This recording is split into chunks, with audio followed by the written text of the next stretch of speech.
ভুট্টা ভাই, কি শুনছি বেশ নামডাক শুরু হয়েছে? ওই আর কি, কাঁচা থেকে পোড়ানো, কাঁচা থেকে সুইট কর্ন, কাঁচা থেকে কর্ন চিপস, কাঁচা থেকে কর্ন চিলি। আমি তো সবেতেই চলি, কাঁচা থেকে ভাজা সবেতে, কিন্তু বুদ্ধিবৃত্তি সম্পূর্ণ করে তো বাদাম। বুদ্ধি বাড়ে নাকি খেলে? আচ্ছা তাহলে তো বুদ্ধির রাজা তো তাহলে তোর চাষ করে যে সেই। আমি তো বুদ্ধি দিই, কিন্তু যারা সুস্থ সবল তাদের, ওই সবার নয়। বুদ্ধি যদি সবার চাষের মুলুক থাকতো, তবে প্রচুর বাদাম চাষের ব্যবসায়ী আজ পৃথিবীর সবচেয়ে বড় লোক হতেন। বুদ্ধিতে আছিস, স্বাদেও আছিস, কিন্তু কিছু ক্ষেত্রেই শুধু বুদ্ধি নেওয়া যায় না, সাবধান করে, নইলে আমিও আজ বুদ্ধি স্বাদে পরিপূর্ণ হতো। স্বাদের বাহার নানা ক্ষেত্রেই তুলে ধরেছে এই আধুনিক রান্না বান্না। আগে হয়তো ভুট্টার গুণাগুণ সহ স্বাদে পোড়া খাওয়া, ভাজা খাওয়া সেগুলোই ছিল তখনকার বেশ প্রেয়সী। কিন্তু আজকাল ভুট্টার স্বাদের গুণের পাশাপাশি রান্নার হরেক পদ্ধতিও যা অতুলনীয়।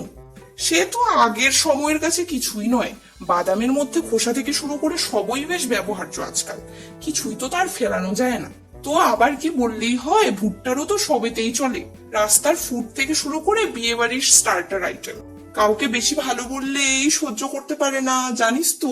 যেই তুমি খারাপ বলবে, তেমনই তুমি তার সাথে সাথেই খারাপ হয়ে যাবে। তাই তো বলে, যত পারবে ভালো বলবে, ভালো যদি নাও থাকে তবুও ভালো বলবে, দেখবে তুমিই হবে জগতের সেরা বন্ধু। সেরকম দুমুখো সাপের গায়ে কি চুলকানি থাকে জানিস? তুই যদি দুধের বাটিও এনে দিস, তবুও তোকে আগে মেরে ফেলে তারপর দুধ পান করবে।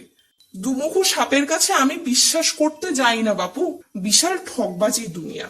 ভালো করে ভেবে দেখো, আমরা দুমুখো সাপের কাছে দুধের বাটি নিয়ে যাই আর গিয়ে পিরিত জমাই, শেষমেশ অন্যের কাছে বাফাদার সাজবে। আমার মনে হয় এই সোশ্যাল মিডিয়ার যুগে আমরা একাকিত্বে ক্ষণিকের প্রীতিতে নিজের মনের সবকিছুই বলে ফেলি, পরোয়া করি না যে কে বা কাকে বললাম। Please like, comment, share and subscribe.